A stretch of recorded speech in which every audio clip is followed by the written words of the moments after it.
Bonjour à tout le monde, j'espère que ça va bien. Bonne année 2017, encore une fois.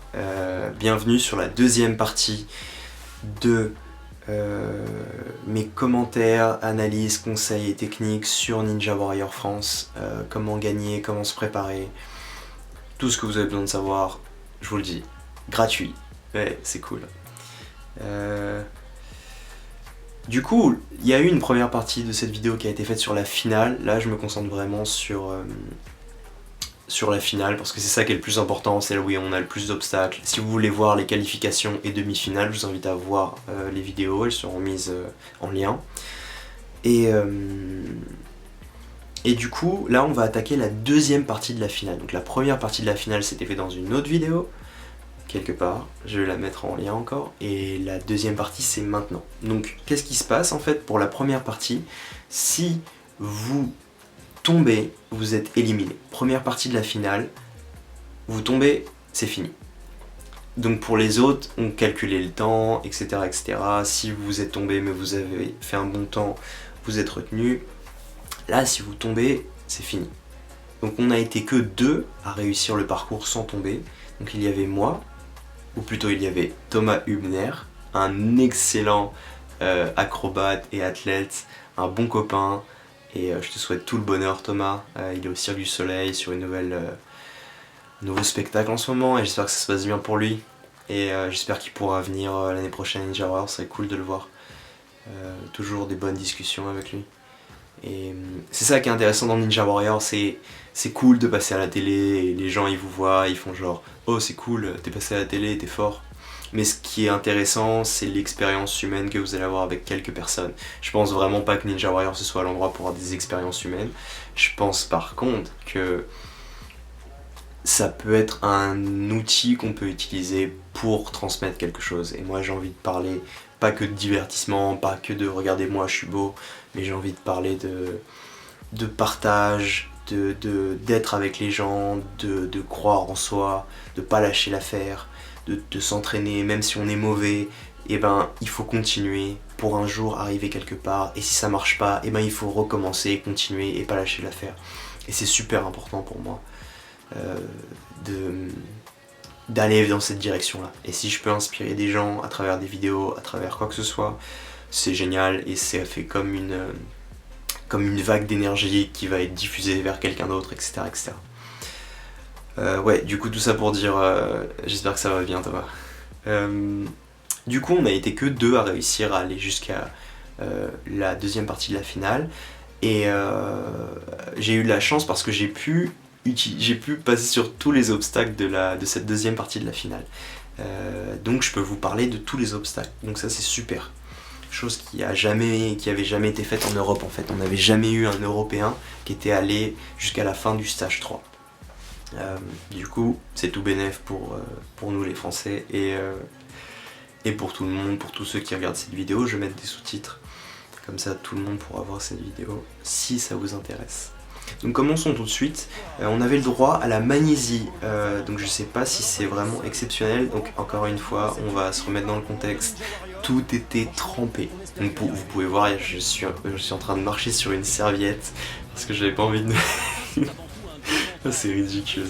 J'avais pas envie de mouiller mes pieds parce que sinon j'allais glisser sur les cordes, etc. Donc pour cette finale, c'est un peu compliqué. La deuxième partie de la finale est divisée en deux parties. Pour la première partie de la deuxième partie de la finale, vous avez un temps limite de 2 minutes pour faire un total de 6 obstacles. Je crois que c'est 6. Une fois que vous avez passé ces 6 obstacles, appuyez sur le buzzer, vous avez autant de temps que vous voulez pour terminer les 3 derniers obstacles. Donc ça c'est super, moi j'ai pris mon temps.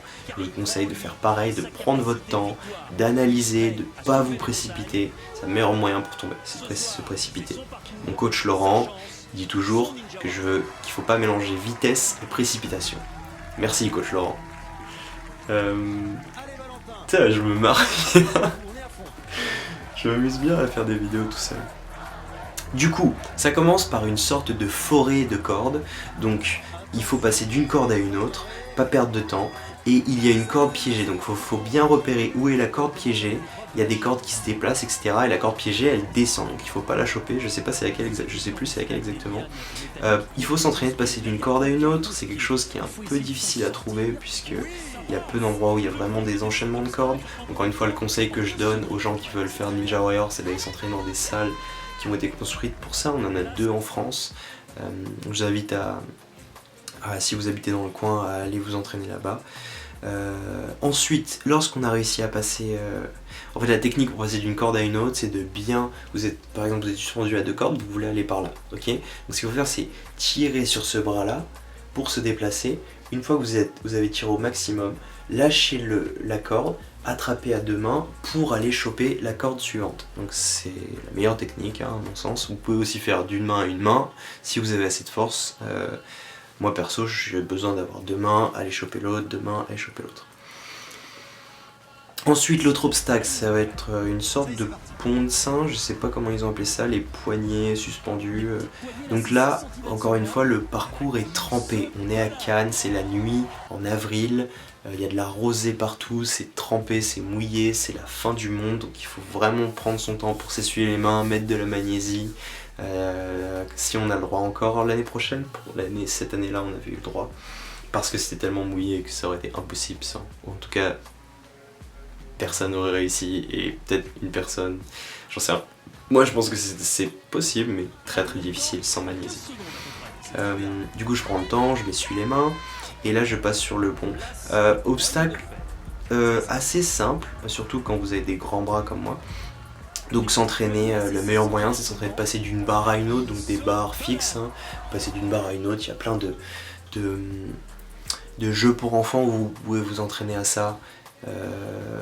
Des sortes de monkey bars, ils appellent ça en anglais. Vraiment s'entraîner à ça, faire des répétitions, tenir sur un bras, tenir sur l'autre bras, traction un bras si vous y arrivez, top, encore mieux. Utiliser l'élan. Super important d'utiliser l'élan lorsque vous allez lâcher le bras de derrière pour aller attraper celui de devant, parce que si vous n'arrivez pas à utiliser cette énergie qui est votre corps en fait, vous allez devoir dépenser beaucoup plus de force et vous allez vous fatiguer beaucoup plus. Ensuite on enchaîne avec la fameuse Salmon Ladder. Donc le Salmon Ladder, en plus il faut sauter, donc il faut sauter, attraper la barre. Donc obstacle impossible à travailler, à mon sens, à travailler sans l'avoir, genre comment dire, c'est une barre de traction qui est libre et il faut aller vers le haut et la clipper sur des sortes de crochets. Donc si vous avez jamais touché à une Salmon Ladder, ça va être difficile de vous entraîner à ça. Vous pouvez faire des double tap, comme dit Axel, double tap.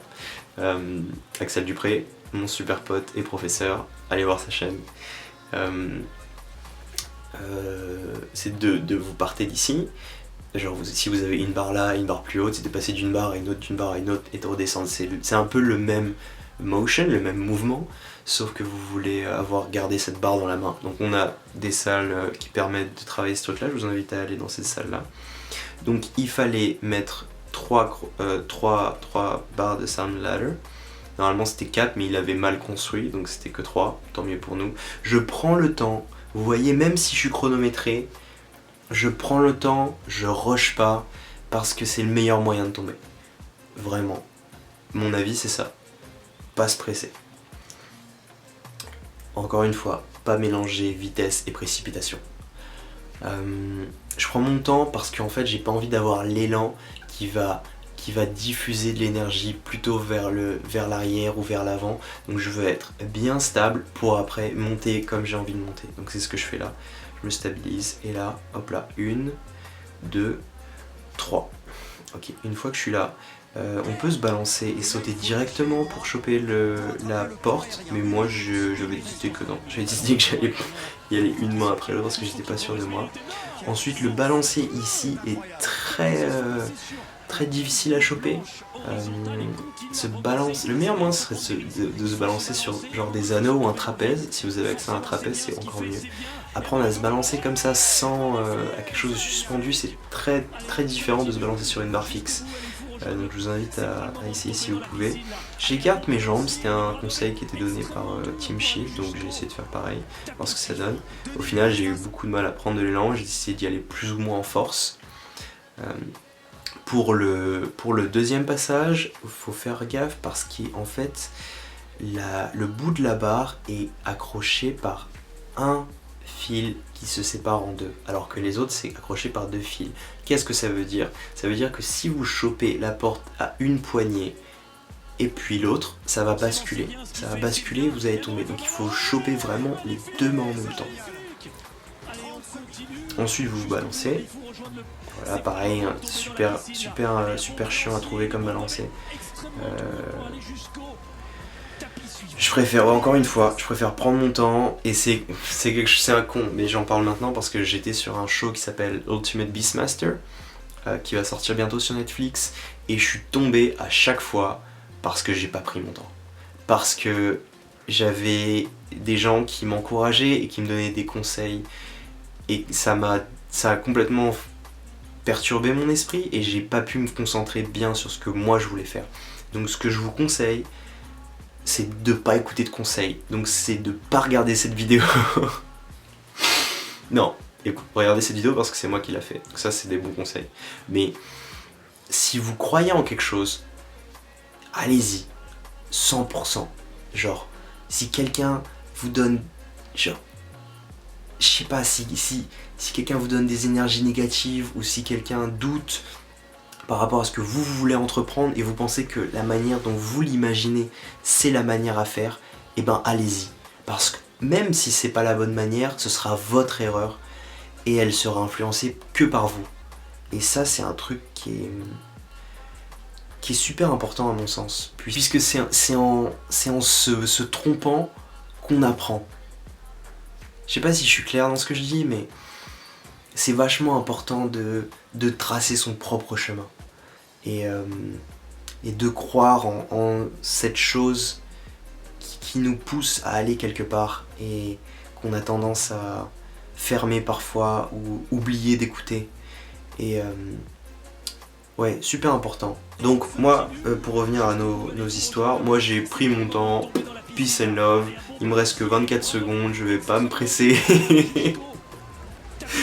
Je vais prendre mon temps pour me balancer et au final j'arrive à passer. Là je fonce parce que là c'est le moment de foncer.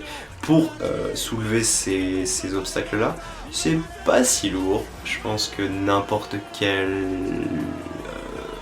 personne qui fait un peu de sport peut y arriver à soulever ces trucs là.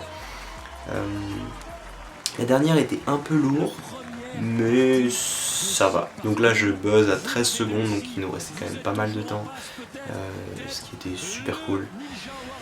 Et donc à partir de là, j'ai autant de temps que je veux pour finir le parcours. Ok, donc il me reste 3 obstacles. Il me reste 3 obstacles à faire. Donc là, c'était fatigant, c'était intense, 2 minutes, on a réussi la première étape, on est bon, on peut gagner. Là je me dis c'est bon, allez on y va à fond 100%, on est arrivé jusque là, on va pas s'arrêter. Là je suis un peu comme ça dans ma posture, il faudrait que je me redresse. Donc qu'est-ce qu'on a? On a des, je sais pas, hanging doors, quelque chose comme ça, les planches suspendues. Encore une fois, tout est trempé, j'ai une serviette en dessous mes pieds, si vous regardez bien il y a des serviettes partout parce que tout est trempé. Je mets ma magnésie. J'avais jamais abordé cet obstacle, j'avais essayé de regarder pas mal de fois dans des vidéos comment les mecs faisaient. Le début était un peu sketchy, je savais pas trop comment faire, et puis finalement je me suis dit, allez, on y va. Et la meilleure manière, ouais, je galère, je savais vraiment pas comment l'aborder. Et ouais, la meilleure manière je pense c'est vraiment comme ça, et les pieds directs qui viennent se plaquer. Après, ensuite, une fois que vous êtes là, directement aller choper la barre et tendre les bras, comme ça vous n'êtes pas en traction en train de stresser, vous êtes les bras tendus, vous économisez votre force et vous passez vos pieds pour les coller sur la deuxième porte et vous répétez l'action. On passe une main et puis l'autre, on va choper l'autre porte, on tend les bras et on met les pieds. Là je commençais à galérer, j'avais les pieds qui glissaient. parce que c'était mouillé et tout, c'était vraiment le bordel, je commence à manquer de force. Et l'idée en fait, ici, ça aurait été de... Oh putain, j'ai vraiment... C'est vraiment pas passé loin. L'idée en fait est de rester suspendu à une porte, à la dernière porte, et d'utiliser l'avant-dernière porte pour se balancer. Sauf que j'y arrivais pas, et je me suis dit ok, il faut essayer de mettre son pied d'une manière ou d'une autre. Et j'ai... Ouais, je sais pas, mon pied, je sais pas trop ce qui s'est passé, hein. Si vous regardez bien, j'ai genre mon pied qui part sur le côté. Ouais, c'est vraiment chelou. Et ouais, franchement, je sais pas comment expliquer ce que j'ai fait là. Et ensuite, il me reste 2 obstacles. Ok, il me reste 2 obstacles, il me reste le mur des titans, ils ont appelé ça en français. Et du coup, c'est quelque chose qui parle beaucoup à tous les grimpeurs, hein. C'est vraiment des exercices de grimpe assez basiques. Les grimpeurs, ils grimpent sur des trucs à 2 doigts, comme ça, il faut des tractions. Donc ça, c'est le genre de choses où ils se marrent complètement quand ils voient ce genre de trucs. Et ouais, il faut entraîner, comme j'ai dit dans la vidéo précédente, que je vous invite à aller voir, c'est que le meilleur moyen de se préparer pour Ninja Warrior, ça va être l'escalade, beaucoup d'escalade, puisque la plupart des obstacles, ça utilise ça et ça. Donc le fait de s'agripper et le fait de tractionner. Ok. Et là j'y vais, genre, let's go, allez, on y va, passer de l'un à l'autre, prendre son temps, avoir des prises, ferme et solide. Sur le dernier, vous voyez, il fallait prendre un peu d'élan, et là je bascule, et à un moment je prends plus d'élan, je rapproche mes 2 mains, et j'utilise cet élan pour aller choper l'autre qui est tout en haut. Ensuite je passe de l'un à l'autre, et une fois que vous arrivez à la fin, c'est quasiment les mains dans la poche. Prendre son temps, pas se précipiter, s'il faut un balancé en plus, on prend un balancé en plus. Du coup, ouais, je prends mon balancé en plus pour terminer. Et là, j'arrive devant cet obstacle. Et en fait, la petite histoire par rapport à cet obstacle, c'est que c'est un truc qui est très difficile à reproduire. C'est-à-dire que c'est un peu comme le Salmon Ladder, où vous avez la barre de traction et vous devez monter avec. Sauf que là, il faut aller vers l'avant en étant donc vous êtes suspendu à la barre. Il faut vous balancer, aller vers l'avant pour vous raccrocher sur 2 petites plateformes comme ça. Et sachant que je n'avais jamais essayé cet obstacle, je savais déjà que ça allait être très difficile et un peu un coup de chance, genre j'y croyais vraiment, je croyais vraiment que j'allais y arriver, mais je savais aussi que comme j'avais jamais bossé cet obstacle, il y avait de grandes chances que je tombe. Et ce qui s'est passé, c'est que la petite histoire, c'est que les cascadeurs qui ont été engagés pour faire cet obstacle, aucun n'a réussi. Plusieurs fois on les a vus essayer, on n'en a jamais vu un réussir. On a vu une fois une personne arriver à faire le premier balancé, mais on n'a jamais vu quelqu'un réussir à faire les 4 balancés d'affilée. Du coup, ouais, je me concentre bien, je me dis que je peux y arriver malgré tout. Et bon, j'avance un peu parce que ça met du temps, hein, il faut monter la pression et tout ça. Parce qu'en fait, j'ai vraiment attendu longtemps. Il y a même quelqu'un dans le public qui m'a dit 100 000 balles, prends ton temps. Genre, te presse pas, mec, reste concentré. Donc après, j'y vais. Donc il y a quand même, ils ont mis en plus une petite corde à grimper pour avant de choper les barres. Je suis prêt, je suis accroché sur les barres.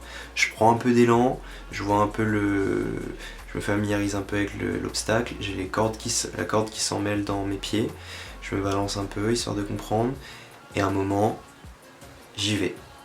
Et je rate, et je tombe. C'est la vie, c'est comme ça. Pourquoi je suis tombé? C'est ça qui est intéressant. Si on regarde au ralenti, je suis tombé parce que je suis allé trop loin avec ma main gauche. Donc c'est à dire que mon côté droit était bien sur l'obstacle, mais mon côté gauche était trop vers l'avant. Donc il faut être très précis, il faut pas envoyer beaucoup de jus pour cet obstacle-là. Je pourrais pas vraiment vous donner de conseils pour le travailler puisque j'ai pas réussi. Donc ce serait un peu faux cul pour moi d'en parler sans même l'avoir essayé. Donc le but ce serait de pouvoir essayer cet obstacle en fait, de pouvoir travailler sur cet obstacle, ce serait vraiment la meilleure manière pour en parler. Il semblerait qu'il faille se balancer, pas trop fort, et être super précis sur le moment où vous posez votre barre. C'était le dernier obstacle à passer. Si j'arrivais à passer cet obstacle, je devais grimper une corde de 27 mètres en 30 secondes. Donc ça encore, c'est complètement possible. Si vous avez la bonne technique avec les pieds, etc. et la force nécessaire pour faire des tractions, et en gymnastique, si vous êtes gymnaste, vous savez grimper à la corde, c'est un truc qui se fait beaucoup chez les pompiers aussi. Donc c'est pas l'épreuve la plus difficile. Le plus difficile, c'est de faire un sans faute sur tous les parcours juste avant. Ouais, j'espère que... si vous avez regardé cette vidéo jusqu'au bout, bravo. J'espère que ça vous a plu. J'espère que ça va vous être utile pour cette quête de Ninja Warrior. Et dans l'autre vidéo, je parlais un peu des raisons de s'entraîner et de pourquoi on voudrait faire Ninja Warrior ou ce genre de choses. Et je pense que c'est quelque chose que je vais faire carrément une vidéo à part où je vais parler un peu de la raison derrière le fait de s'entraîner. Et ça, c'est super important pour moi. Et c'est quelque chose que je recherche encore. Et je sais que chez beaucoup d'athlètes, chez beaucoup de personnes passionnées, de grands hommes, femmes qui ont construit l'histoire de nous, il y avait toujours une obsession, une raison, quelque chose de fort qui dirigeait l'énergie de ces gens-là. Et c'est quelque chose qui est super important. Du coup, ouais, je vous invite à vous abonner à ma chaîne, à me suivre sur mes réseaux sociaux. Et j'espère vous voir à Ninja Warrior en France. J'espère que ça vous a aidé, ces vidéos. Et voilà, je crois que c'est tout ce que j'ai à dire. Je vais faire d'autres vidéos où je vais parler, etc. Donc si ça vous intéresse, abonnez-vous. Sinon, tant pis. Et bravo pour avoir fini cette vidéo. Bonne année 2017 à tout le monde. Bonne chance pour vos entraînements. J'espère que vous allez réussir ce que vous entreprenez. Et je vous souhaite tout le meilleur. Au revoir.